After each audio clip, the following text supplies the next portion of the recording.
This is why we're here today, folks. And this is the Las Vegas meeting. And I want to tell you, this is the critical date. Without this meeting that Vrooman testifies to, that the appellate court is so interested in, Jesse Brooks does not get convicted. And here's where he was on the morning of this meeting that was supposed to happen on June 16th in Las Vegas. That's his home address. He leaves there at 8 o'clock in the morning to go to Clark County Courthouse where he had a gun case pending. He meets his lawyer at the courthouse. He parks his car. He goes through security. They walk upstairs to the courtroom. They wait in a long call to plead their case. There's no question about it. Vrooman says the meeting happens at 9 or a little after 9 or around 9 o'clock. He's very certain. By 9 o'clock, Jesse Brooks is standing in a courtroom in Las Vegas. He's not at a meeting.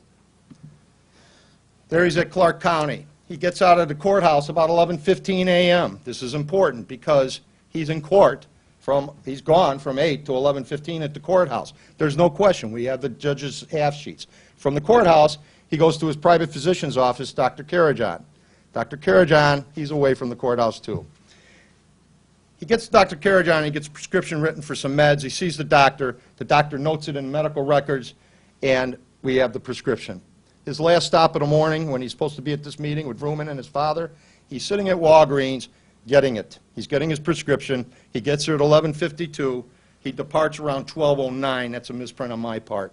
And then he goes home. He doesn't get home till a minimum of 12:30 or so. So from 8 in the morning to 12:30, he's gone.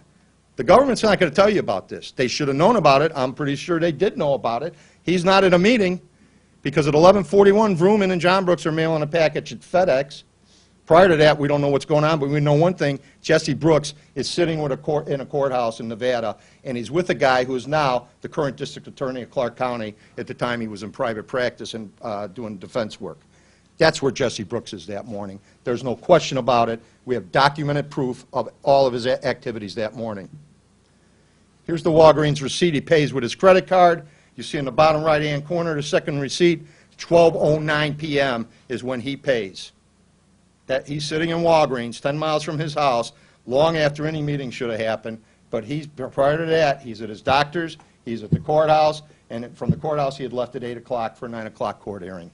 That's Jesse Brooks' morning. That's the guts of this case against him, is the conspiracy count that takes place on this morning, and this is where he's at.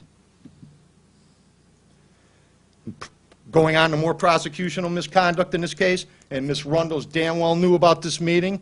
Listen. Walgreens is not a hard place to check. Credit card bills last forever. Cell phone records last forever. They don't go anywhere. Location records last for six months to a year and a half, depending on the carrier. But Justice Dugan, he's very interested in this meeting because this is a big bone. This is a big problem in the whole government case because the justice rule's like, no meeting, what do you got? You don't have anything without a meeting. But Ms. Rundles reassures him. And she goes on, he's in a meeting with the three in Las Vegas before Vrooman and John Brooks traveled out to New Hampshire to carry this plot out. And it goes on. Well, how long was this meeting in Las Vegas before the actual homicide? She goes, well, it was 8 to 10 days or so. This is where Vrooman gets $10,000 from Jesse Brooks. Now, these are blatantly false statements to an appellate court justice. She knows Jesse Brooks is not at this meeting. But she also knows if she surrenders this point to the appellate court, he gets launched. He's home. Because there is no conspiracy. They have nothing. Vrooman has testified and talked about it ad nauseum. And she understands this. If I tell this justice, well, the meeting's a little shaky or it might not have happened, it's over with. At some point, she's going to have to answer to some court for this activity.